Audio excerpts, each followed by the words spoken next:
Hello guys, welcome to my channel. So I'm going to start a tutorial series on Arduino.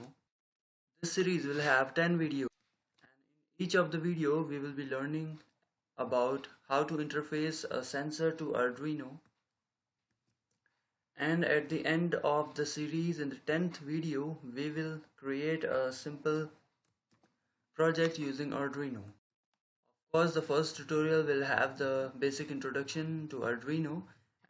Later on we'll be working with sensors like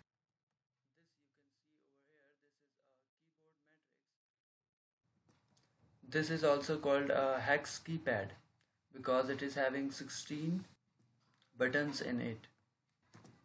This is ultrasonic sensor which we will use for making a distance measurement device. This is a simple 7-segment LED. We will use this LED to just count numbers from 0 to 9. This will be enough for you to understand the working of this LED.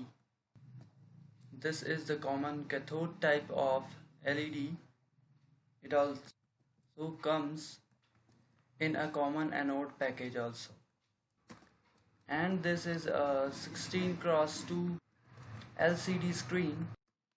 We will also utilize this screen in the distance measurement device to display the distance of the object from the sensor.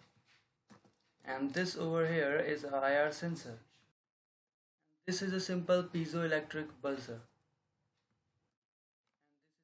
And this is a simple servo motor.